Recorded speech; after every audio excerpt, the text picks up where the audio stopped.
Olá, boa noite, sejam todos bem-vindos e bem-vindas a mais uma programação do Instituto Heres Brasil. E hoje nós vamos ter uma programação muito especial e muito aguardada, né, com o Marcos Queiroz, que vai nos explicar um pouco mais sobre o corpus hermético. Marcos Queiroz é arquiteto e design, professor de arquitetura da UFBA, consultor de Feng Shui e radiestesia e membro da Sociedade Teosófica. Então, Marcos Queiroz, seja muito bem-vindo. Obrigado, Vanilza. É muito prazer estar aqui de volta para fazer um trabalho no Instituto Heres, né, no Agni Yoga, e realmente é uma palestra que a gente tinha combinado apresentar anteriormente, mas por alguma razão não foi possível, e agora estamos aqui novamente para trazer para vocês esse trabalho, tá certo? É verdade. Então, boa noite a todos que estão já nos acompanhando, Sueli, Dalva, e vamos agora deixar o espaço aqui livre para Marcos Queiroz. Fique à vontade, Marcos. Ok. Obrigado. Você que ainda não se inscreveu no nosso canal, se inscreva, né? Ative o sininho das notificações, né? E nos siga também no Instagram. E fique à vontade, Marcos. Ok, obrigado, Vanilza. Eu comecei a palestra da outra vez falando a respeito deste livro, né, que é o Corpus Hermeticum, e eu adquiri ele nos anos 80, final dos anos 80, e, na verdade, é uma edição da editora Emos, na época, que vinha com o Corpus Hermeticum, com o discurso de iniciação e a Tábua de Esmeralda, né? Só que esse livro não tinha o conteúdo completo, né, os 18 capítulos que correspondem a esse livro, esses textos sagrados, né, esses textos importantes, né, de Hermes Trismegisto, mas eu já me encantava com o que tinha no conteúdo e achava muito interessante porque percebia que muitas formações religiosas, muitas denominações religiosas tinham similaridade com aquele conteúdo. Mas, recentemente, saiu esta publicação aqui, mais completa, né? Mais completa não, completa, né? Que é da editora Polar, né? E que agora a gente pode dizer que realmente tem o conteúdo de corpus hermético mesmo, e aí a gente já pode ter acesso a esse material de textos ditos de Hermes Trismegisto, e a gente vai falar agora sobre eles, certo? Eu gostaria de compartilhar, então, os slides, né, com vocês, que a gente vai mostrar aqui agora, e começando por esse introdutório aqui, que mostra a capa do livro em inglês, né, original, que também tem esse mesmo conteúdo, que é uma tradução da editora Polar, que trouxe para a gente, para o português, esse material. E primeiro é importante falar um pouquinho sobre o Hermes Trismegisto, né, que é uma figura enigmática, uma figura muito controversa, e, na verdade, ele é considerado também o deus Thoth do Egito, né? Porque, como vocês devem lembrar, né, na mitologia e na religião egípcia, muitos faraós, muitos reis, muitos estudiosos, muitas pessoas importantes da época eram consideradas também deuses. E muitos não sabem dizer por que isso, né? Acabam surgindo mitos. A gente ouve pela literatura de Jung, Carl Gustav Jung, que alguns desses mitos muitas vezes são histórias que são ampliadas, contadas a partir de informações do conteúdo do inconsciente da pessoa que vai contando, mas no fundo, se a gente parar para pensar, esse conteúdo no inconsciente é do inconsciente coletivo, e acaba que esses mitos se apropriam por um processo chamado por ele de ampliação, se apropriam de muitos conteúdos inconscientes que são válidos e importantes para o nosso aprendizado. Então, a gente pode dizer que não foi diferente com Hermes Trismegisto.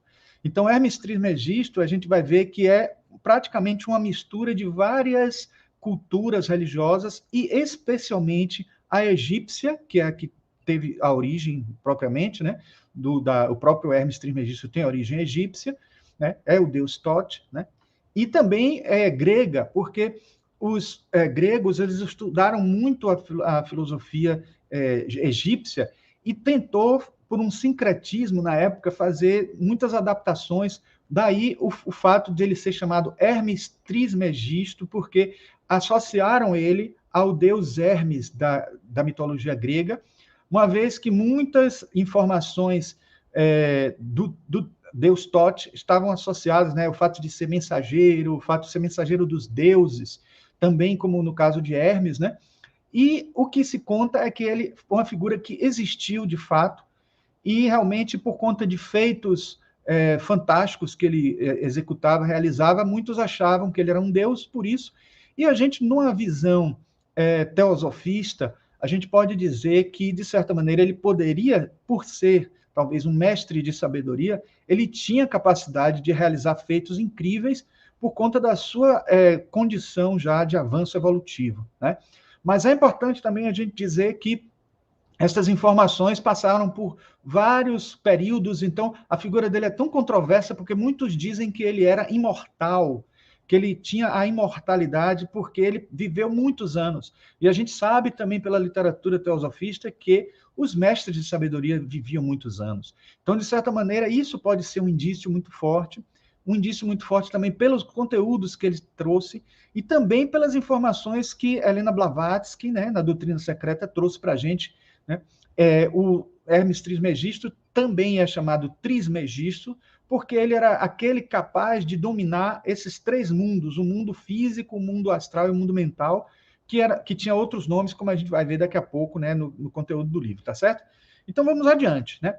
Aqui nós trouxemos uma primeira informação importante aqui sobre o livro, que é uma fala, né, que diz assim: o verbo logos é a imagem da inteligência, nous. A inteligência é a imagem de Deus, o corpo é a imagem da ideia e a ideia é a imagem da alma. Então, reparem que aí nós temos um conteúdo muito importante, né, para já analisarmos, que de cara a gente precisa entender o que seria logos dentro dessa perspectiva. A perspectiva que Hermes Trismegisto nos dá sobre logos é uma perspectiva muito interessante, porque é a que foi adotada pela teosofia depois, porque logos, na verdade, significa comunicação, mensagem, significa verbo, significa a fala, a comunicação verbal, que também é a manifestação do poder de Deus, de certa maneira.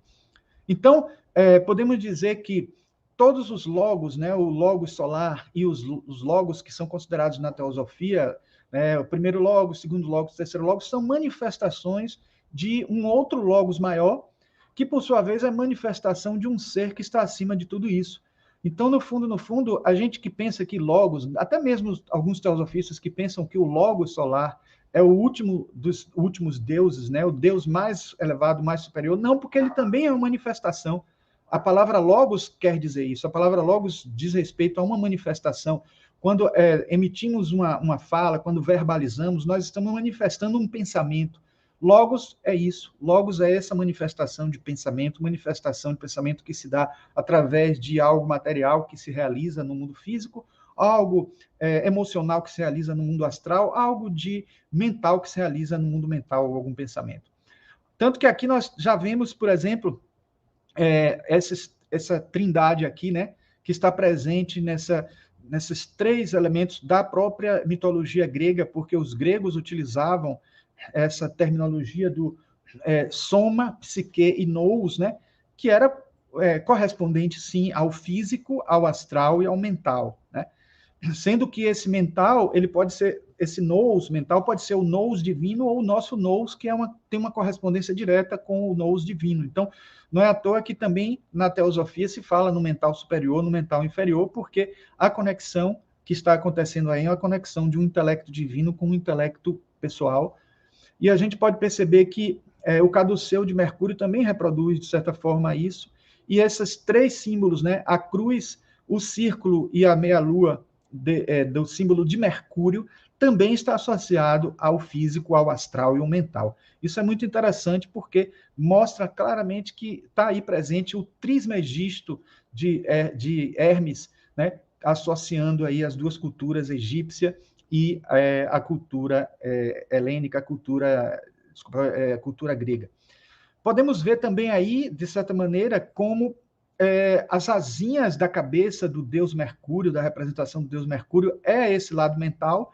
O caduceu que ele leva na mão é esse astral, porque é o astral que cura, é o astral que utiliza como um processo de mensagem, de cura, de atuação dele dentro da esfera que o Deus tem, né? E o físico são essas asinhas aí dos pés que também estão correspondendo à condição dele de poder agir, de andar, de se mexer rapidamente dentro do mundo físico, como sua condição de mestre, como sua condição de Deus, numa cultura de mito, né? Na cultura grega. Aqui nós vemos que existe uma numerologia por trás disso aí também. Na verdade, como eu estou compartilhando o slide já direto no programa, infelizmente não está tendo as animações. Isso aí apareceria logo em seguida, né, por cima da imagem, mas tudo bem. Então, nós temos aí a representação do 0, do 1, do 2 e do 3, né, dando um significado, né, de o não manifesto, depois o ser primordial, o espírito, matéria e forma, que está mostrado aí nesse triângulo, representando a manifestação divina nesses corpos que nós temos. Então, de certa maneira, o trismegisto dele está aí associado a essa trindade, né? Essa trindade que se manifesta. E essa numerologia é interessante porque mostra também como, dentro da ideia egípcia e grega, tem essa condição de mostrar como o ser sai de lá do não manifesto, daquele ser que nem sequer é um logos, né, como nós falamos antes, e depois vai se manifestando. Agora, é importante dizer a vocês que esta informação que nós temos para vocês do corpus hermético é uma informação que já passou por uma ocidentalização, ou melhor, ocidentalização por uma cultura grega, né, que trouxe uma tradução dentro da visão grega, né, de tudo isso, mas é importante que a gente saiba que a essência permanece. Então, de certa forma, alguns estudiosos, porque o corpus hermético já foi estudado por muitos acadêmicos, tem muitas pesquisas de mestrado e doutorado sobre o assunto, e eles dizem uma coisa interessante que, assim, praticamente não foi o Hermes Trismegisto que escreveu, né, o corpus hermético, mas também não foi ele, assim como não foi Jesus que escreveu o Evangelho. De certa maneira, alguns de seus discípulos e alguns dos continuadores de seu trabalho, do trabalho do hermetismo, né, continuaram e conseguiram traduzir, trazer as informações que tinham na época, inclusive diálogos, né? As informações que aparecem através de diálogos, né? Inclusive diálogos de Platão são, de certa forma, inspirados também nesses diálogos de Hermes Trismegisto, porque ele dialoga com o Poimandres, como a gente vai ver daqui a pouco, com Asclépios, e também com... desculpem que a minha tomada está desligada aqui, eu tenho que acionar, senão vai acabar a bateria. Pronto. Então, esses diálogos são diálogos muito semelhantes aos de Platão, e, de certa maneira, porque a cultura grega se inspirou na cultura egípcia, e como nós vamos ver em muitos casos, né? Então, tudo que a gente está vendo passou por um pouco do crivo da Grécia, mas, né, não é para menos, porque a gente tem muitas informações que se propagaram pela via da Grécia, né, e que passaram para os romanos, e que muitas mitologias, a própria mitologia romana vem da grega. Então, podemos até dizer que tudo vem de lá e, de certa maneira, vai se expandindo, né? Até quando a gente analisa arquitetonicamente os capitéis, né, que vêm os capitéis egípcios, depois os capitéis gregos, os capitéis romanos, tudo isso também é uma influência que vai passando de uma civilização para outra, né? E sabemos que os egípcios também influenciaram muito os hebreus, e também, então, por isso o judaísmo tem muito da cultura egípcia, e a gente vai ver isso tudo aqui, tá?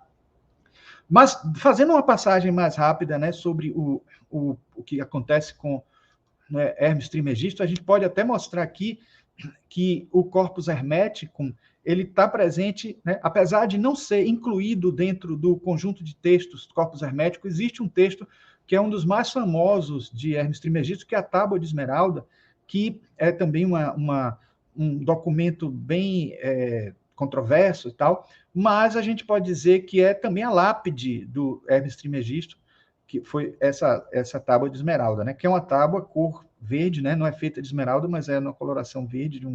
E aí a gente tem, aqui eu trouxe o texto dela, né? eu vou ler rapidamente, porque é de muita importância a gente perceber como está a cultura egípcia presente aí, né? É verdade, certo, e muito verdadeiro, o que está embaixo é como o que está no alto. O que está no alto é como o que está embaixo. E por essas coisas fazem-se os milagres de uma coisa só.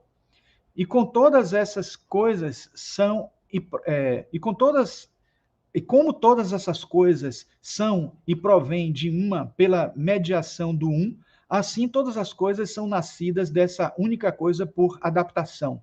O sol é seu pai, a lua é sua mãe, o vento o trouxe em seu ventre, a terra é sua nutriz e receptáculo. O pai de tudo, o telemeu do mundo universal, está aqui. Sua força ou potência está inteira, se ela é convertida em terra. Tu separarás a terra do fogo e o sutil do espesso, docemente, com grande desvelo, pois ele ascende da terra e descende do céu e recebe a força das coisas superiores e das coisas inferiores. Tu terás por esse meio a glória do mundo, e toda obscuridade fugirá de ti. É a força de toda força, pois ela vencerá qualquer coisa sutil e penetrará qualquer coisa sólida. Tá na frente aqui a imagem, então não estou conseguindo ler o resto, mas de qualquer forma, não sei se consegue mudar isso aí nessa configuração. Bom, eu não tenho. Assim, o mundo foi criado, disso sairão admiráveis adaptações, das quais aqui o meio é dado. Por isso fui chamado Hermes Trismegisto, tendo as três partes da filosofia universal, o que disse da obra solar está completo. Eu li esse texto porque, pessoal, primeiro, a parte mais famosa da Tábua de Esmeralda é essa parte, o que está em cima é como o que está embaixo, o que está embaixo é o que está em cima.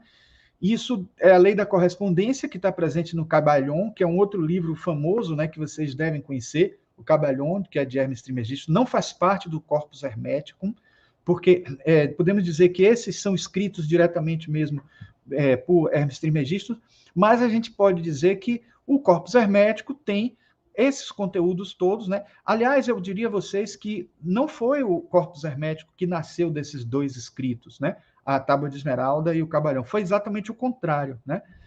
Então, a gente pode dizer que esses dois escritos nasceram do Corpus Hermeticum, porque vocês vão ver que o Corpus Hermeticum mostra o nascimento do pensamento hermético, né?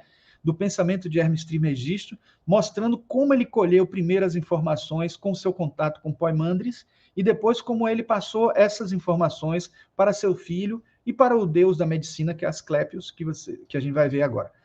Bom, aqui está meio truncado aí a imagem, mas a gente pode dizer, porque o princípio da correspondência entrou aqui pelo princípio que vem em seguida, né? Então, da vibração. Então, a gente tem aqui o princípio do mentalismo, o princípio da vibração, o princípio da correspondência, o princípio da polaridade, o princípio do ritmo, o princípio da causa e efeito e o princípio do gênero. Todos esses princípios estão associados, né, à Tábua de Esmeralda, e a gente vai encontrar no Cabalhon com muito detalhe essas informações, né? Mas o nosso conteúdo, a gente está todo truncado. Eu acho que eu vou preferir, Vanilza,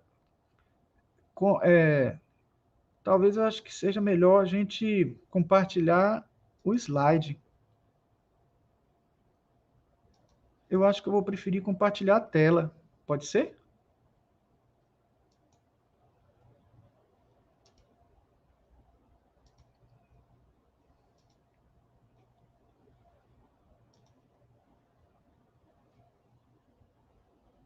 Porque senão a gente vai ter perdas.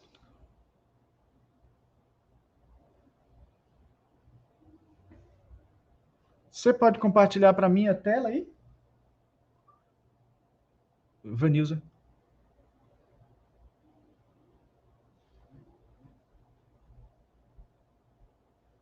Vanilza? Olá, Marcos. É essa tela ou é a outra? É essa mesmo, essa. Tá certo. É porque estava perdendo muito, as fontes não estavam configuradas. Pronto, beleza. Eu estou aqui acompanhando com a outra tela, então permite que eu. Então, pessoal, continuando aqui, né? Eu senti falta justamente dessa configuração. Então, aí nós temos esses 7 princípios, que é o tema de outra palestra que eu já fiz, né, sobre os princípios herméticos, e cada um desses tem associações, né, rebatimentos na astrologia, no tarô, nos pensamentos, né, diversos, né, até na teosofia também, e a gente vai estudar, podendo estudar isso aí, a gente vai encontrar muitos paralelos, né? Mas é importante que a gente leve em consideração que agora eu não estou conseguindo passar o slide. Pronto. E aí, o que a gente logo em seguida vem com uma informação é que existe uma pleiade de deuses chamado de a Ogdoad, né, de Hermópolis. E depois ela deu origem à Enéade de Heliópolis. Vou explicar para vocês. A Ogdoad de Hermópolis é o panteão de 8 deuses que eram cultuados em Hermópolis, que é a cidade de Hermes, né? Então, essa Ogdoad está mostrada aí, né?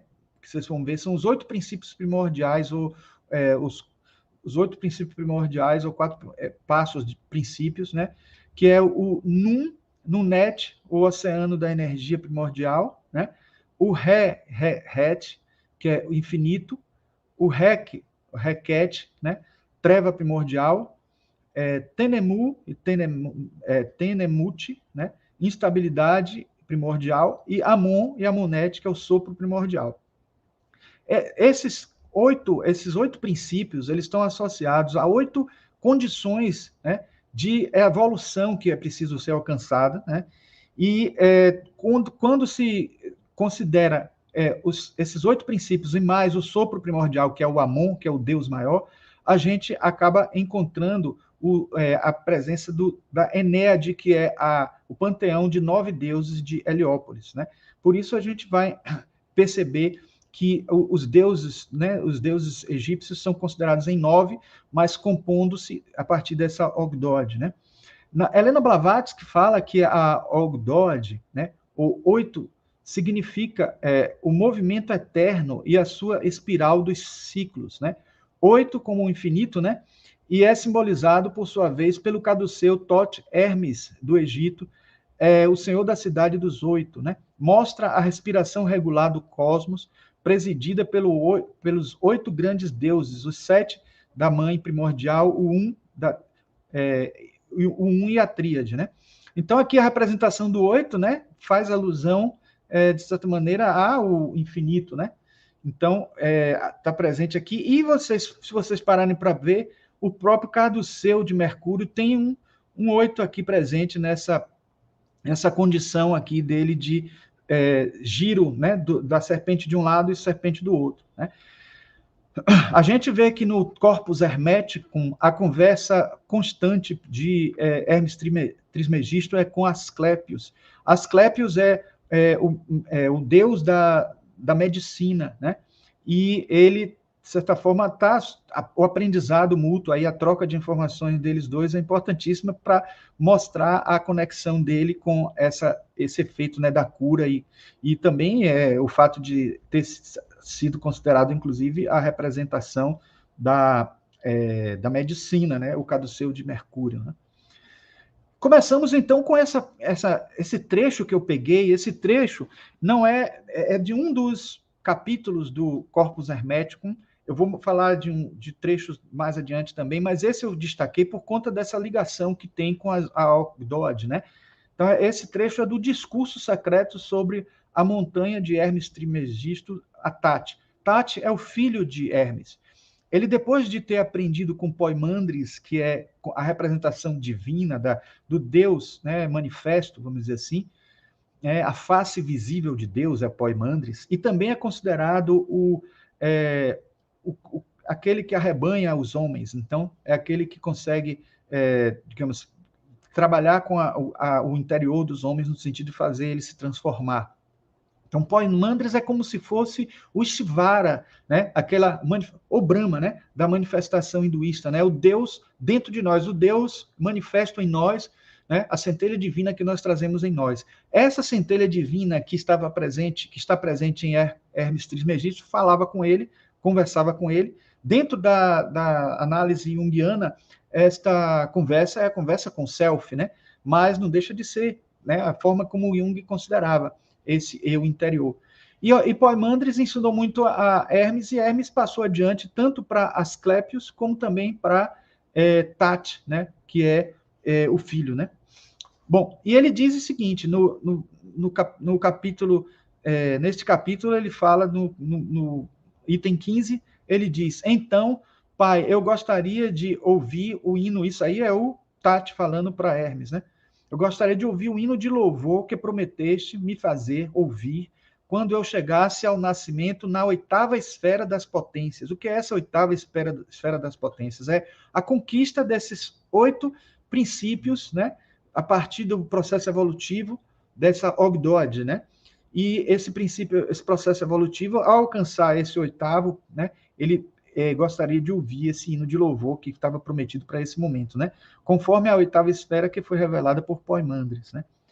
Aí ele, lá adiante, né, no 18, ele fala, vida e luz é de vós que vem o louvor, e é através de vós que ele retorna a vós.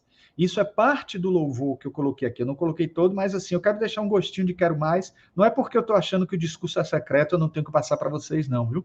Mas, no fundo, eu estou querendo que vocês leiam também o Corpus Hermeticum.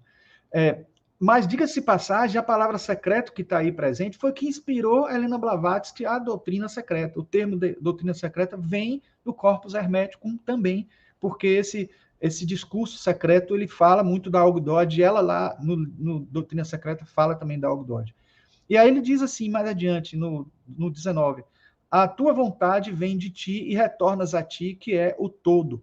Recebe de todos o sacrifício espiritual. Então, mostrando aí que, da mesma forma que a gente manifesta o nosso louvor, a vontade dele vem e retorna. Então, é como se tivesse sempre um ciclo de retorno, porque nós somos Deus e Deus somos nós, então há sempre esse reciclo, né? Mas a gente precisa entender que esse sacrifício espiritual que está sendo colocado aí, bem resumidamente, viu? Porque tem muito conteúdo para ser lido até aí, né? Essas reticências estão querendo dizer isso aí, que tem muita coisa entre esses textos, mas eu trouxe esses pontos principais aí para que vocês possam ver a essência desse conteúdo aí, tá? Então, esse sacrifício espiritual é essa transformação que a gente tem que buscar para poder alcançar, né, essa vida e luz, né, que é uma representação do Horus, né, a representação do deus Horus, que a gente vai ver que é o último item depois do Ogdod, gerando a Enéade, né? Então, vamos ver agora aqui, não está querendo passar o slide, mas pronto. Aqui nós temos a representação da Enéade de Heliópolis, né, já contando com o 9º item que eu falei para vocês, que é o Horus aqui embaixo. Então, tem o deus Shu, que representa o sopro. Eu trouxe até uns íconezinhos bem interessantes que eu encontrei na internet em isométrico, né, em perspectiva isométrica. Então, Shu representa o sopro, Tefnis, umidade, Geb é o deus da terra espiritual, Nut é o céu espiritual, Osíris, a água da vida, Ísis, a terra fértil, Set, a terra infértil, talvez seja considerado a sombra, vamos dizer assim, né? É a representatividade da sombra dentro de nós que precisa ser trabalhado, né? Neftis, a terra árida, também precisa ser trabalhada, né, em algum aspecto, né, do emocional. E Horus, né, o raio de sol primordial, que aí poderia ser até considerado o self, a vida e luz. Então, aqui eu trouxe a representação, né? Ao estudar cada deus desse, a gente vai encontrar o princípio divino que está associado a eles e quais são esses princípios que o Corpus Hermético tem trabalhado, extraído da filosofia e da religião egípcia, o que precisa ser trabalhado por nós até chegar a essa vida e luz aí que é representada pelo raio de sol primordial de Horus, ou até o próprio Amon-Ra, né, na visão da Ogdod com o Amon como complemento, né? E aqui a gente tem... Isso é importante dizer a vocês que a cada faraó que assumia, e cada sacerdote que assumia, né, a religião egípcia, eles iam mudando um pouco, tanto que às vezes muitos falam assim que Osíris era casada com Ísis, e aí às vezes era considerado, o casamento era não era com Osíris, né, com outro deus, então a gente diz assim, é porque traíam um ao outro, né, mas no fundo, não, muitas vezes não era nem isso, era porque para uma filosofia religiosa eles tinham um consorte, para outros eles tinham outra, né? Então, o Shu, sopro, está associado à vitalidade, força de vontade. Tefnis, umidade, está associado à generosidade, ao afeto. E é importante dizer que cada deus desse, assim, ó, 1 e 2, 3 e 4, 5 e 6, eles são uma, digamos assim, uma polaridade, né, de gênero, de Deus masculino e feminino, como se fosse trabalhando essa questão do ativo e o passivo, né? Ainda que a gente tenha que abstrair essa ideia do masculino e feminino como uma ideia não tanto de gênero, mas como mais de ativo-passivo ou mais de yin-yang, tá? Para a gente tirar o conteúdo, digamos assim, machista, ou um conteúdo que não está para os nossos tempos mais de hoje, né? Então, dentro de uma perspectiva, se vocês estudarem Jung, vocês vão ver que isso fica bem claro, porque é sempre importante substituir, quando se fala em masculino e feminino, nessas culturas religiosas antigas, substituir pelo ânimos e ânima, que era o que Jung fazia direto, para mostrar que todos nós temos, tanto os homens como as mulheres têm, o ânimos e ânima. Então, isso precisa ser bem esclarecido para não haver dúvidas, né? Então, aqui a gente tem o Geb, terra espiritual, como fertilidade, criatividade. Nut, céu espiritual, cuidado, resiliência, que é a nutridora, né? Recebe as pessoas no céu espiritual, dando energia. Osíris, água da vida, que faz o julgamento dos mortos e faz eles renascerem de alguma maneira. Ísis, que é terra fértil, associada à natureza e ao poder feminino, aí entenda-se o poder do ânima presente dentro da gente. Sete, que seria o lado obscuro, o lado sombrio, que então é o caos que antecede a ordem, então é aquele caos que é como se fosse aquela velha ideia de quebrar os ovos para poder fazer o omelete, né? Aquela coisa de ter que trabalhar, desfazer, destruir alguma coisa para construir outra, né? Então, é uma força bem Shakti associado ao hinduísmo, né? Então, Neftis, terra árida, acolhimento, receptividade, Horus, vida e luz. Então, temos aí, né, essa Enéade, que foi recentemente até explorada, apresentada, né, em uma série uma série da Disney Plus, que é o Cavaleiro da Lua, né, que ele era também um dos deuses, mas não fazia parte da Enéade, né? Bom, aqui nós temos essa informação importantíssima, né? Ao longo de sua história, o hermetismo esteve intimamente associado à ideia de uma sabedoria divina primitiva, revelada apenas ao mais antigo dos sábios, como Hermes Trismegisto. Na Renascença, isso se desenvolveu na noção de uma prisca teologia, ou teologia antiga, que afirmava que há uma teologia única e verdadeira que foi dada por Deus a alguns dos primeiros humanos e vestígios da qual ainda podem ser encontrados em vários sistemas antigos de pensamento.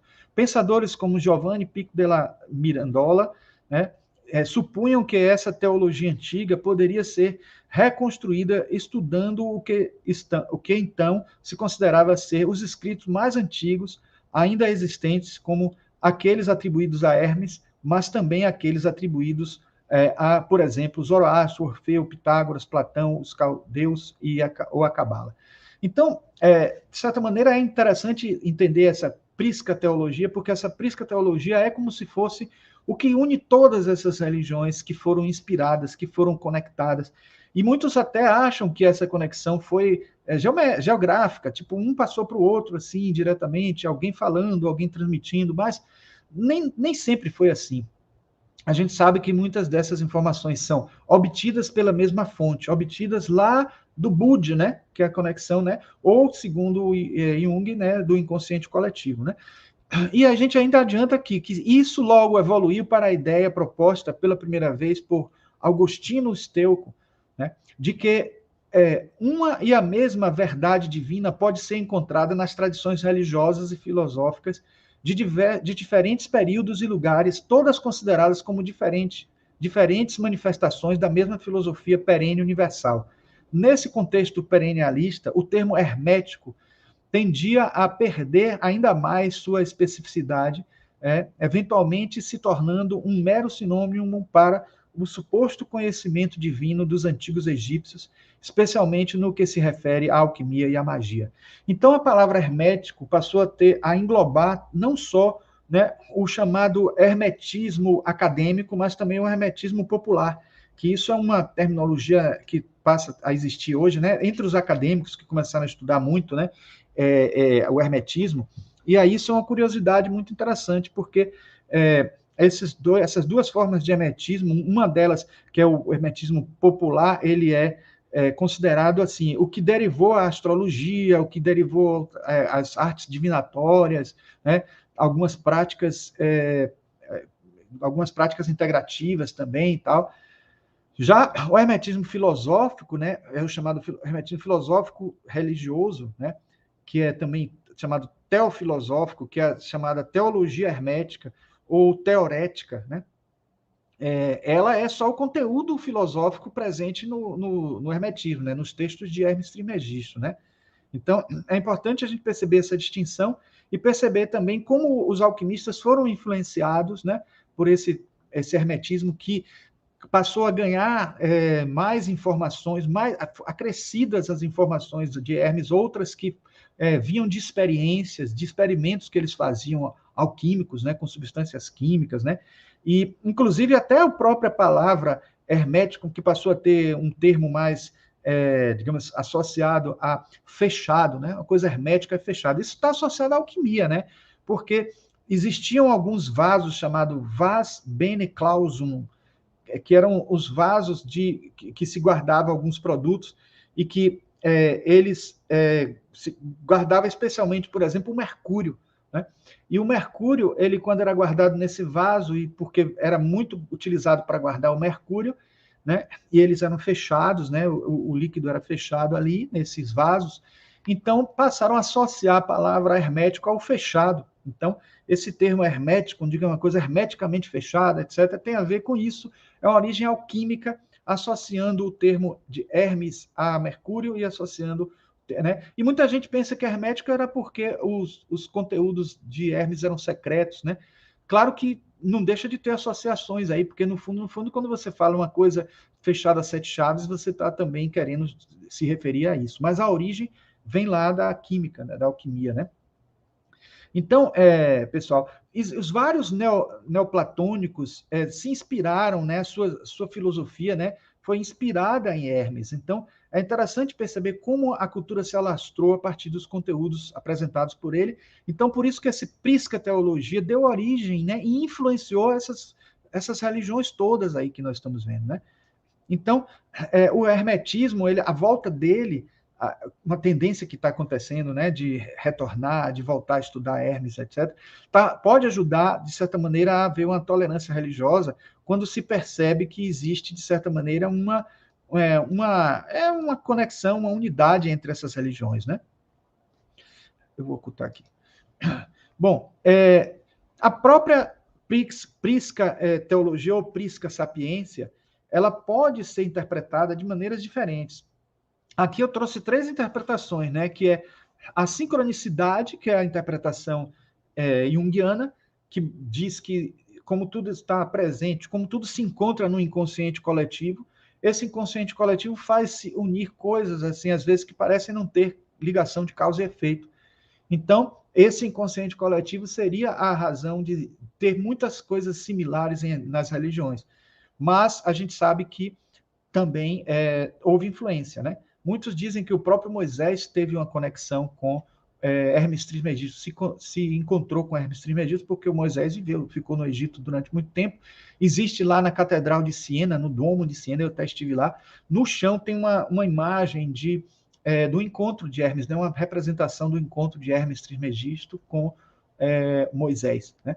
Mas a gente sabe que todas as informações posteriores que acrescentaram informações, mas que eram sempre de uma mesma fonte e que nunca fugiam do conteúdo, elas eram da mesma fonte, porque as pessoas, esses seres mais avançados, mais evoluídos na sua trajetória, eles conseguiam acessar, né, o Akasha, conseguiam acessar o inconsciente coletivo, conseguiam acessar Budi, né, que é o corpo búdico, o corpo intuicional, e por isso eles tinham acesso a essas informações.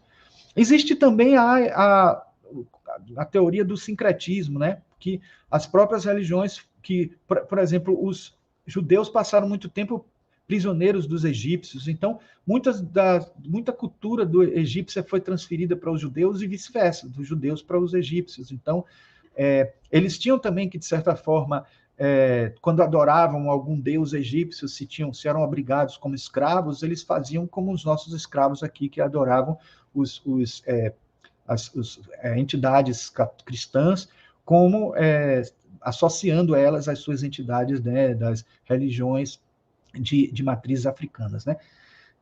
E, por último, o secretismo que tem a ver com isso que nós falamos agora, né? De algumas coisas estarem dentro de um conteúdo secreto, não secreto para poder guardar mesmo dos outros, para as pessoas não saberem, mas porque eles eram obtidos, né, de uma maneira sutil e que muita gente não acreditaria, né?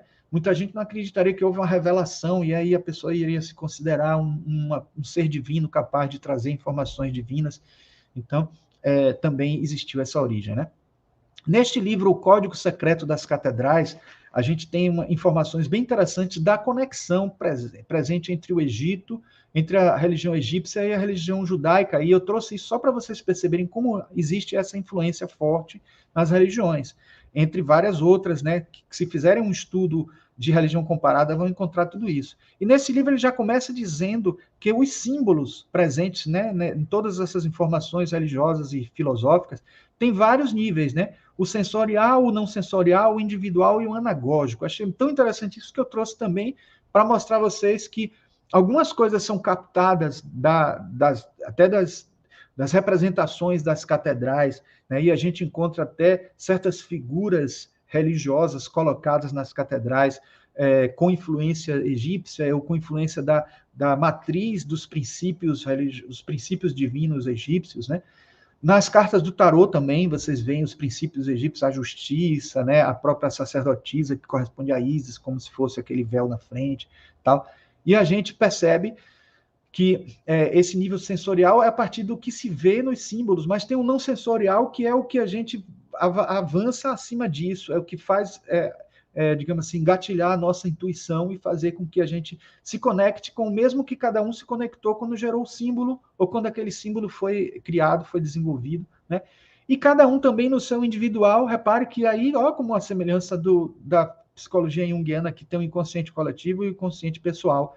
Então, nesse individual aí é o que se passa dentro da sua experiência associada àquele símbolo e as suas conexões que você tem com aquele símbolo, né? E o anagógico, que é já o contemplativo. Esse sim é o lado inconsciente coletivo, lá do Budi, que a gente tem falado o tempo todo. Mas aí, adiante, ele fala o tempo inteiro, que é isso eu vou passar rápido, mas eu vou ler para vocês aqui. Como vocês vão ver a similaridade entre o atomismo, que é a religião de Atom, porque muita gente pensa que os egípcios eram politeístas. Eu vou mostrar para vocês daqui a pouco que os egípcios não eram politeístas. Acreditavam em Amon e acreditavam em outros deuses que eram subordinados a Amon, né? Atom, desculpem, e Amon e Atom também, né? Que é Amon dentro de uma cidade e o Atom em outra. E no atomismo, que é a crença no Atom, né? Eles acreditavam que essas informações que tem sobre Atom, elas todas foram utilizadas também pelos judeus. Então, vocês veem aqui, ó, os princípios certificados pelas almas, que são avaliadas na corte de Osíris depois da morte, presente em O Livro dos Mortos Egípcios, são esses aí, ó, esses dois. Eu não demonstrarei nenhuma falsidade contra os homens. Eu não empobreci, roubei meus associados. E, aliás, 2 não, 3. Eu não matei. Então, repare que tem aí 3 mandamentos, né? Então, na descrição dos 10 mandamentos, está no Êxodo, né, a gente tem não matarás, não furtarás, não dirás falso testemunho contra o teu próximo. Então, repare que há uma similaridade, e se vocês acham que é pura coincidência, por exemplo, aqui no hino de Akenaton, o hino a Akenaton, nós temos uma semelhança muito grande com o Salmo 104 do Antigo Testamento, que é, no hino a Akenaton diz: como são variadas todas as tuas obras, elas estão ocultas diante de nós. Ó Deus único, cujos poderes ninguém mais possui, criaste a terra conforme teu desejo. E no Salmo 104 está dito, que variedade, Senhor, nas tuas obras, todas com sabedoria as fizeste, cheia está a terra das tuas riquezas. Então veja que não é plágio, né? Na verdade é uma influência, né? É uma tentativa de tornar um mesmo mito presente em duas realidades, porque se acreditava, né? No fundo, o que a gente pode interpretar numa visão mais ampla é que, como todas essas entidades que traziam essas informações são entidades transcendentes, né? Assim como, por exemplo, na mitologia grega e na mitologia romana, quando a gente tinha, por exemplo, Zeus correspondendo a Júpiter, os romanos acreditavam que o Zeus dos gregos era o Júpiter dos romanos. Então, não era uma cópia, era simplesmente eles trazendo para a cultura deles uma coisa que eles achavam que era universal. Então, essa prisca sapiência, essa doutrina secreta e essa unidade cósmica entre as religiões e entre as filosofias, ela estava presente dentro da própria filosofia dessas religiões. Então, felizmente, eles não eram tão sectários assim, eles acreditavam que poderiam trazer muito dessas culturas de uma religião para outra, né? E aqui, só para coroar essa conexão, que eu achei bem interessante, essas três que eu trouxe, o atomismo, né? Na verdade, é atonismo, né? A gente tem aqui 10 atributos dos faraós, né? Os 10 que estão aí, né? Todos os faraós tinham no caso, a coroa, né? O fato de ser um líder, né? Sabedoria, inteligência, misericórdia, força, beleza, vitória, glória, fundação e realeza. Isso são os atributos ditos dos faraós, né? Do Egito. E aqui as Sefirot da Cabala, do judaísmo, né? Que é exatamente, né? Cada um desses 10, né? Sefirot aqui tem como tradução esses nomes que nós estamos aí vendo como atributos dos faraós, né? Então, realmente há uma influência muito forte e a gente não pode esquecer disso. E não é à toa que todas essas religiões, elas têm o quê? Como semente, elas têm o hermetismo, né? Porque essa filosofia que está sendo transmitida aí é a do hermetismo, né?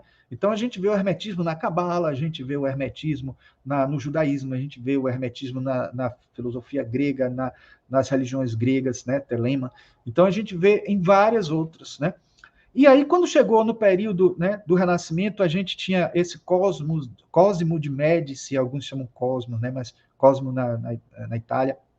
Ele, na verdade, foi um mecenas das artes, né, e da cultura. Ele pediu para ser feita a tradução do Corpus Hermeticus. Corpus Hermeticum foi ele que juntou esses textos todos, que estavam todos separados, e foi pedindo para que fosse feita uma tradução para o grego, e esse texto está até hoje, aliás, para o latim, e esse texto foi o que resultou no que a gente tem hoje de Corpus Hermeticum. No fim, no início eram 14, depois foram juntando mais 4, depois de muita história, isso tudo vocês leem na introdução do livro Corpus Hermeticum, né? Você vê que depois foram 18 textos que estão aí presentes, começando pela conversa dele, de Hermes Trismegisto, com Poimandres, e essa conversa dele com Poimandres foi que deu resultado a todos os outros que vieram em seguida, porque no fundo, o que ele fala nos outros é um diálogo com com os discípulos dele, né, e com o filho, com Asclépios, tentando falar o que ele aprendeu com Poimandres. Então, de certa forma, o mais importante é o primeiro capítulo, mas é interessante ver os desdobramentos que os outros capítulos têm, mostrando como as informações vão sendo transmitidas para o cotidiano, né, para cada coisa. Aqui eu trouxe uma autora, a doutora Anna Kingsford. Ela foi uma das que trouxe traduções, né, que estudou muito os textos sagrados de Hermes Trismegisto, E Helena Blavatsky cita ela o tempo inteiro. Então, esse texto que eu trouxe aqui é tirado de Doutrina Secreta, quando Helena Blavatsky se refere aos fragmentos herméticos. E esses estão no corpus hermético, isso que está aí, né? Mas são tirados da Doutrina Secreta. A criação do mundo visível pelos deuses ativos ou titãs como agentes do Deus Supremo é uma ideia puramente hermética que se depara em todos os sistemas religiosos e que se harmoniza com as modernas investigações científicas quando estas nos mostram o poder divino atuando em toda parte por meio das forças naturais. Este ser universal que está em tudo e tudo contém, põe em movimento a alma e o mundo, tudo o que a natureza encerra. Na unidade múltipla da vida universal, as inúmeras individualidades que se distinguem por suas variações são, contudo, unidas de maneira tal que o conjunto é uno e tudo procede da unidade. Aí ela coloca essa frase de Hermes Trismegisto, né, mesmo. Deus não é uma mente, mas a causa da existência da mente. Não é um espírito, mas a causa do espírito. Não é a luz, mas a causa da luz. Então veja que ele o tempo inteiro, Hermes Trismegisto em O Corpus Hermético, tenta dar uma honradez ao termo Deus, né? Não é à toa que a gente tem assim, não dizeis o nome de Deus em vão, porque é ele que coloca essa ideia de que você só pode chamar de Deus aquele ser supremo, porque os outros que são ditos deuses, eles não são deuses propriamente. Eles seriam manifestações de Deus, eles seriam deuses menores, mas ele não gosta de chamar o termo Deus, e ele associa Deus à bondade, né? E ele diz que a bondade é sinônimo de Deus, e se você não considera isso, é porque talvez não entenda o significado real da bondade, né? Então, esse é o conteúdo. Aí eu trouxe aqui uma classe, né, uma classificação da relação de Deus, deuses, divindades e anjos, né, presentes nesse livro aí de Alexandre Comino, que eu achei muito interessante e eu acho que vale a pena a gente rapidamente falar sobre isso aqui, né? As várias conexões que a gente tem com Deus. Politeísmo, culto a vários deuses. O monoteísmo, culto a um único Deus. O enoteísmo, que eu falei a vocês nesse instante, que é o culto a um Deus supremo, mas com outras deidades que são subordinadas a esse Deus. Eu não botei isso tudo para não ficar grande aí o texto e não ficar maior do que os outros. O panteísmo, que é Deus é tudo e está na natureza, né, está em tudo. O totemismo, objetos sagrados são divinizados. No animismo, culto aos fenômenos naturais, que é o dos indígenas. O paganismo, culto fora do sistema hegemônico, ou seja, fora de uma religião específica. O fanatismo, que é culto exagerado de adoração cega. O gnosticismo, crença na existência do oculto, ou seja, a existência de um ensinamento sobre Deus que não é o que está comum, presente para todo mundo que lê, né? Então, o esoterismo, no caso. O agnosticismo, indiferença por não poder provar que Deus existe, né? E o ateísmo, que é uma crença na inexistência de Deus. Repare que eu botei aqui Deus em letra minúscula e botei crença. Então, eu considero o ateísmo como uma religião. Aquele que não acredita em Deus antes de qualquer coisa, antes de ter provas contra ou a favor. Por isso que o agnosticismo, para muitos, é mais coerente, porque se você não consegue provar que Deus existe nem que Deus não existe, é preferível não se dizer crente na inexistência de Deus, né? Porque não pode provar também isso, né? E por último, teísmo e deísmo, que é a crença em Deus, né? Um transcendente e um outro imanente, no caso. Mas aí eu pergunto, dentro dessa questão toda sobre Deus aí, que é muito discutida no Corpus Hermeticum, qual seria a visão de Hermes Trismegisto? Eu quase que já dei um spoiler, né? É exatamente o enoteísmo, né? Porque ele acreditava, por isso que ele realça tanto a ideia de Deus supremo, né? Mas esse Deus supremo, ele emana, né? Isso influenciou até Plotino no emanacionismo, né? Porque ele disse que ele pode até não usar o termo emana, mas o Deus, ele é manifestação, os deuses são manifestação do Deus maior, né? Então eu vou agora aqui rapidamente falar para vocês, pegar aqui uns trechos do Corpus Hermético, especialmente esse primeiro, que é ele conversando com o Poimandres, né? Eu já disse que poimandres, andres vem de homem. Repare que andres é uma palavra, poimandres é uma palavra grega, né, que foi já o termo que se usou pelos gregos na hora de traduzirem, né, o corpus hermético do Egito. Eles, de certa forma, esse poimandres, então, poimandres seria rebanho e andres, homem. Então, aquele que arrebanha os homens, né?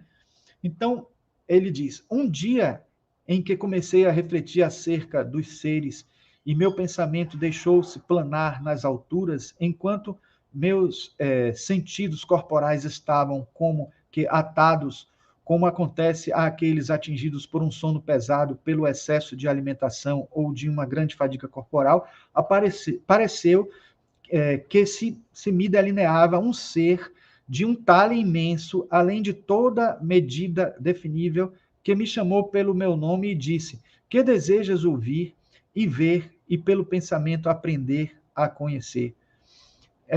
Então, repare que aí ele entrou num torpor, num transe, né? Quase dormindo. Então, aquilo que fez ele se apagar do mundo físico para poder entrar em conexão com o mundo mais sutil, né? Mais transcendente.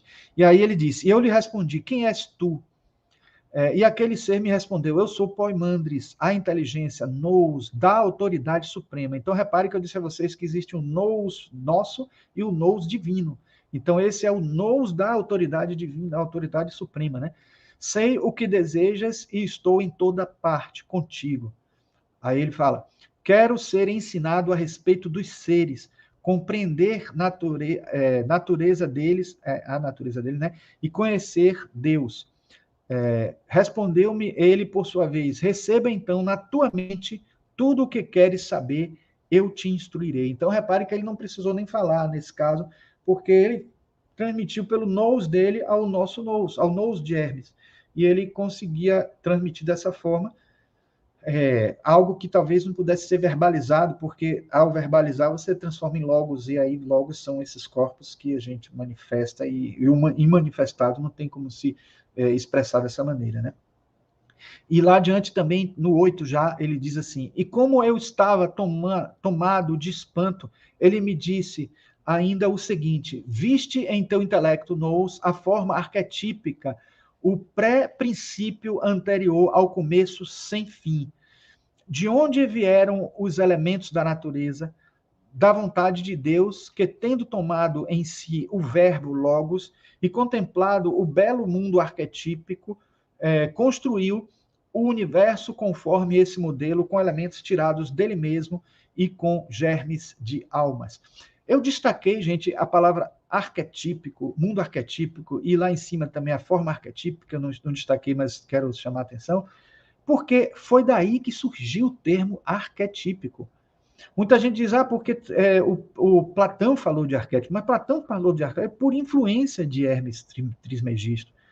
Na verdade, em textos gregos, vários textos de grego, a gente vê depois falar-se de arquétipo, mas o termo arquétipo está aí. O Jung fala muitas vezes do corpus hermético servindo como não influência para ele, mas influência para os gregos, que serviu de influência para ele. Mas, no fundo, eles o tempo inteiro citam o corpus hermético, e, em especial, um capítulo, que é o capítulo 4, que fala da cratera, que é a cratera que ele considera a cratera do batismo, que é um lugar de onde nascem, né, onde nasce o caos, e esse caos gera a purificação, a melhoria, a mudança, a transformação, que Jung associa isso ao albedo. Então, o tempo inteiro Jung está se referindo ao corpus hermético, trazendo à tona algumas informações que são bem deste mundo arquetípico aí, né? Então, eu trouxe aqui para vocês perceberem que não só o Hermes Trismegisto influenciou as várias religiões, as várias filosofias, mas também a própria psicologia junguiana. O termo arquetípico, no corpus hermético, Deus é denominado desse jeito aí, que é na língua grega, né? A luz arquetípica. Em Dionísio Areopagita, né, que eu falei, né, os textos gregos, né, a gente encontramos este termo diversas vezes como desse jeito que está aí, que eu não saberia pronunciar, bem como de divinis nominibus, né? Então, isso está no parágrafo 5 desse livro, Arquétipos e o Inconsciente Coletivo. Então, a hierarquia celeste, né, ou o nome divino, né? Para o termo arquetípico. É como se fosse o logos divino, né? A expressão divina. É como se fossem as palavras que constituiriam uma linguagem, dentro da perspectiva de que essas palavras seriam elementos materiais, considerando matérias desde as mais densas às mais sutis, que se unem para formar todo o universo. Então, é tudo que é de natureza divina que pode ser fazer parte da composição do universo, gerando tudo que existe, né? Quando Deus é designado desse jeito aí, arquetípico, né, a forma arquetípica, no corpus hermético, provavelmente datado do século III, expressa-se com isso a ideia de que ele é pré-existente ao fenômeno, luz e imagem primordial supraordenada a toda essa espécie de luz. Né? Então é o arquétipo, né? Na verdade, por isso que ele usou a palavra arquétipo, inspirado nessa ideia aí, né? Então, no 9, na Poimandres ainda, né? Ele diz: ora, a inteligência Deus nous, sendo masculina e feminina, existindo como vida e luz, engendrou pela palavra outra inteligência criadora, outro nous demiurgo, o Deus do fogo e do fluido, que por sua vez configurou 7 regentes ou governadores, os quais envolveram em seus ciclos o mundo sensível, governando-o mediante o que chamamos destino. Então, isso aí, olha a influência forte que isso aí exerceu sobre a teosofia, porque aí estão o quê? Os 7 raios, os 7 grandes, os grandes seres, né, que geraram tudo que nós temos, né, os construtores do universo, a hierarquia angelical, a hierarquia dévica, né, que a gente sabe existir, né, dentro da filosofia teosófica, né? Então, os Jian Shohans e tal. E aqui ele diz: a inteligência nous, pai de todas as coisas, sendo vida e luz, engendrou um ser humano semelhante a ela mesma e o amou como seu próprio filho, uma vez que o ser humano era muito belo, ele reproduzia a imagem do seu pai, de modo que, na verdade, Deus amou sua própria forma e entregou-lhe todas as suas criaturas. Daí a origem do mito de Narciso, né? Então, Deus criou o ser, a sua imagem e semelhança, se apaixonou por si mesmo, o próprio ser se apaixonou por sua própria imagem, por ser Deus, então ele também se apaixonou pelo ser divino que ele é.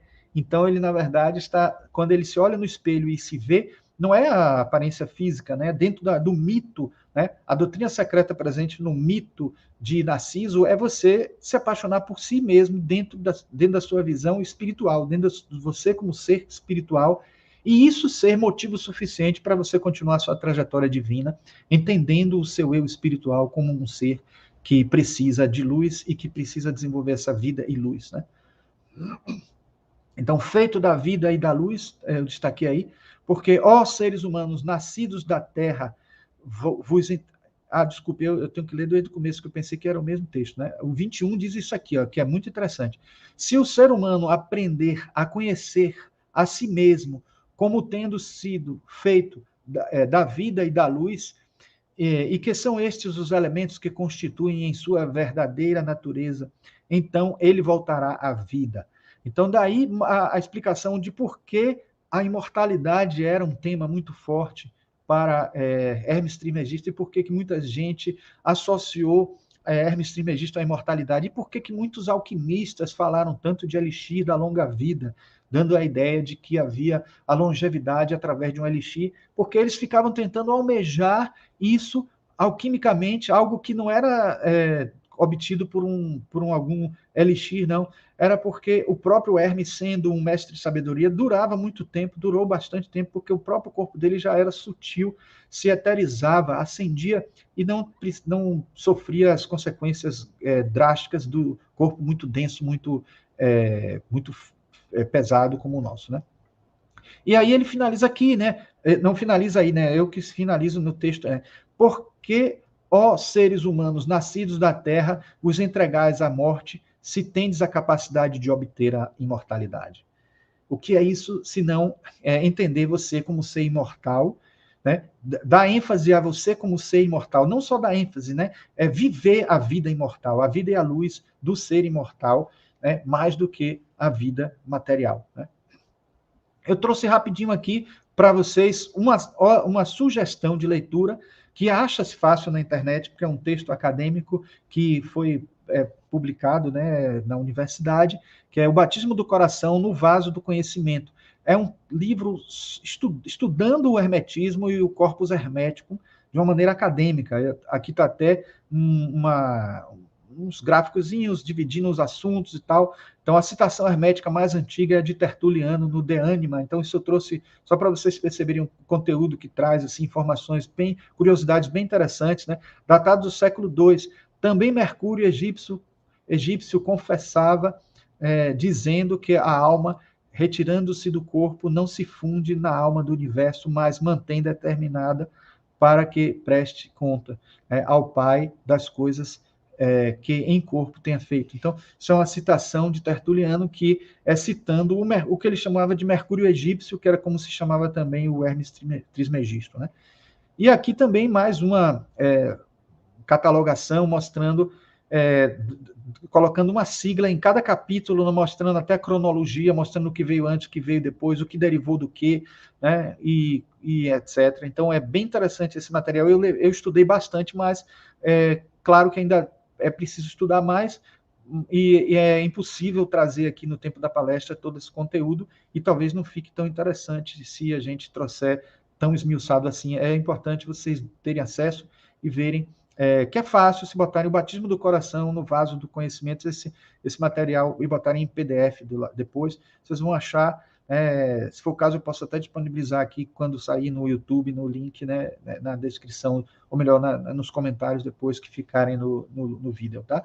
Mas é interessante porque ele, através dessa leitura, vocês entendem melhor o corpus hermético, entendem a história do corpus hermético e entendem também por que ele, apesar de não ter sido escrito diretamente por Hermes Trismegisto, a gente considera ele como um valioso material que não só traz realmente esses princípios herméticos lá de trás, como também mostra como ele influenciou muito várias seitas, várias filosofias. Em A Doutrina Secreta, Helena Blavatsky diz, entre outras várias coisas que ela cita de Hermes Trismegisto, ela fala, muitas são as passagens dos fragmentos herméticos que pertencem à doutrina secreta. Muito do conteúdo da doutrina secreta você vê seguindo bem a filosofia hermética, né? E eu trouxe aqui, só para finalizar, uma frase de Einstein que é bem interessante. A coisa mais bonita que podemos experimentar é o misterioso. Ele é a fonte de toda a ciência e arte verdadeira. Mas claro, né? Porque o misterioso é aquilo que está por descobrir, aquilo que a gente não sabe, aquilo que a gente precisa se esforçar um pouco mais, se esforçar para crescer internamente, para poder alcançar a resposta, que pode ser no âmbito do conhecimento, pode ser no âmbito da intuição, no âmbito da ação artística, da ação intuitiva.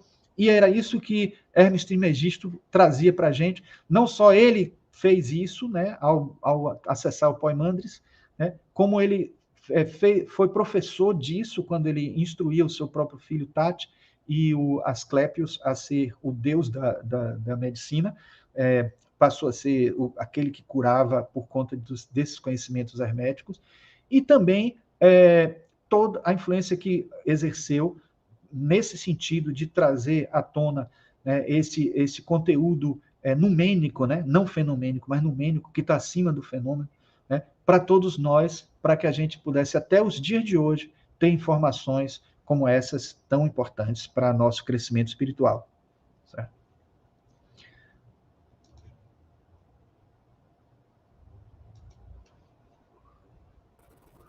Bom, agora eu estou vendo que Raimundo está presente. Oi, Raimundo. Tudo bom? Tudo bem. Muito bom.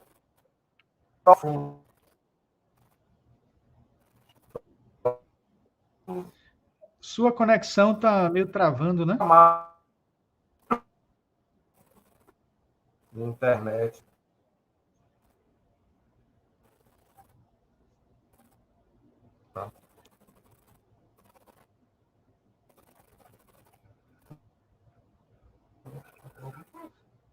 Tá meio travando aí a fala, Raimundo.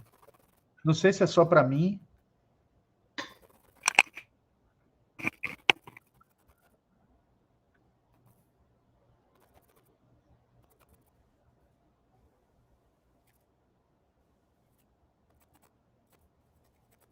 Raimundo?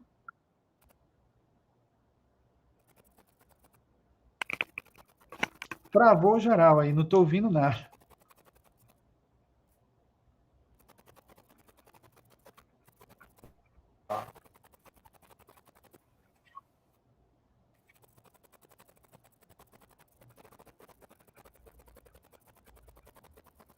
Alô. Oi, Raimundo?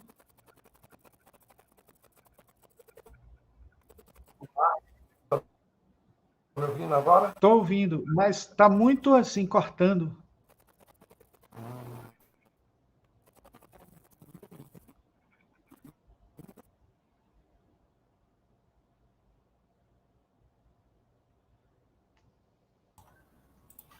Raimundo teve alguns problemas técnicos, né, Marcos? Sim. E, infelizmente, vamos aguardar o seu retorno. Eu não sei se ele vai retornar, mas está retornando agora. Mas todos aqui estão comentando aqui no chat, né? Tânia está cumprimentando, né? Falando que a palestra foi excelente, né? E alguém tem alguma pergunta? Estamos abertos agora à pergunta, à participação do público, certo? Raimundo, tente falar alguma coisa. Me ouve agora? Minha internet acho que não está boa. Ouvimos. Ô, Marcos, eu não estou vendo que tem pergunta, mas tem um trecho que você leu no Poi Madres, né? Que Sim. tem uma parte que ele fala do princípio. Significa. Rapaz, eu não estou conseguindo ouvir o que você está falando. Tá me ouvindo agora? Pode fala aí para ver. Eu vi agora. Não sei se vai continuar.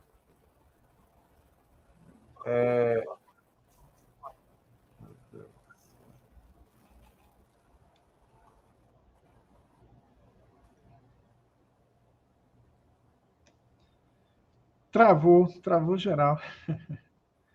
Me ouve agora, Marcos? Ouvi, agora estou ouvindo.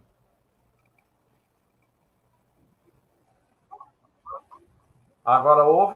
Eu estou falando de que trata sobre mundo sensível, Sim. abordar essa questão. Você entendeu agora? Sobre o mundo sensível, eu vi isso, mas não vi qual a pergunta. Isso.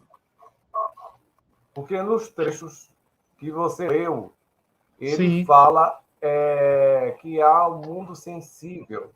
Aí eu queria que você abordasse um pouco mais o que significa isso. O mundo sensível, na verdade, é o mundo, esse mundo dos sentidos, né? Esse mundo que nós temos. Vocês conseguem me ouvir? É porque eu tô botando aqui, botei o fone aqui para ficar melhor.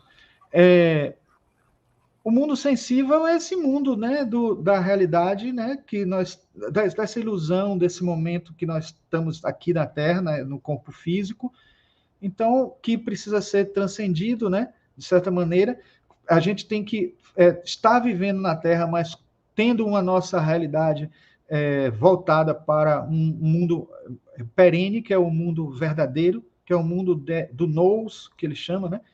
Então, o mundo sensível, esse do soma, né, do corpo, é um mundo transitório. Isso, na verdade, pode parecer óbvio só porque depois as filosofias e as religiões todas trouxeram essa informação muito claramente nos seus conteúdos, mas isso já lá desde Hermes já se falava, né? Então, não sei se é esse que você está falando, porque eu não peguei muito bem a sua pergunta, já que cortou algumas coisas, entendeu?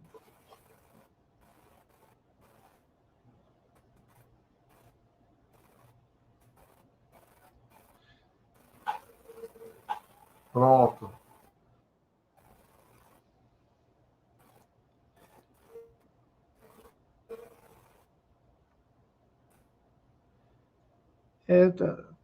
Tá cortando, né? Não estou conseguindo ouvir. Marcos, muito obrigada. Raimundo realmente não está com a boa conexão, né? Mas conseguimos realizar a transmissão hoje, apesar desses obstáculos, né? Então, Raimundo conseguiu fazer a sua pergunta. Aqui no chat não visualizo nenhuma pergunta, só alguns comentários, todos estavam participando, adorando ouvi-lo, né? E elogiando muito a apresentação, né? Então, fique à vontade para as suas palavras finais, Marcos. Fazer alguma observação final, um fechamento, se você quiser. Ok, Vanilza, eu queria só dizer que o meu objetivo, eu espero que tenha cumprido, que é de estimular vocês a fazerem a leitura desse livro aqui, que é um livro, ele é bem grossinho até, por sinal, mas é um livro que vale a pena ser lido e traz informações que são de lá de trás. Vocês vão perceber, eu até coloquei aqui só a ponta do iceberg das coisas que vocês vão conseguir encontrar de conexão com outras filosofias religiosas, com outros ensinamentos, né? E com certas filosofias de autores neoplatônicos, né, como o próprio Plotino, Próclo, e a gente vai perceber também ensinamentos valiosíssimos para a nossa vida cotidiana, que justamente foi o que ele fez quando ele depois, nos outros textos, né? Porque quando você lê o Poimandres, que é o capítulo 1, você percebe já a linha geral de pensamento filosófico, mas depois você vai ver isso sendo aplicado através dos questionamentos feitos, né, pelos os que dialogaram com o Hermes Trismegisto, e isso foi expandindo e fazendo com que as pessoas compreendam. E a gente tem que agradecer por ter sido publicado esse livro em português, né, e até pouco tempo atrás, ele, na verdade, se eu não me engano, foi agora, em 2019 que ele foi publicado. Então, é bem recente. Então, até 2019, a gente não tinha um texto integral de Corpus Hermético. Então, eu recomendo que vocês leiam esse livro, porque é muito bom, muito importante. Tá certo? E agradeço a participação dos que estavam aqui presentes e espero que tenha conseguido atender àquela dívida que eu fiquei de ter começado e não terminado a outra palestra, e espero que, né, até os que não estão aqui agora possam assistir na gravação, e aí eu agradeço por tudo, tá certo? Nós é que agradecemos a sua presença, né? E os Agni-Yogis têm que sorrir diante dos obstáculos, né? Enfrentamos esses obstáculos tecnológicos, mas conseguimos, e certamente você virá outras vezes, né? E vamos aproveitar muito do seu conhecimento ainda no futuro, né? Então, gratidão, namastê a todos e todas que participaram dessa jornada hoje com Marcos Queiroz, e até a próxima programação. Namastê. Namastê.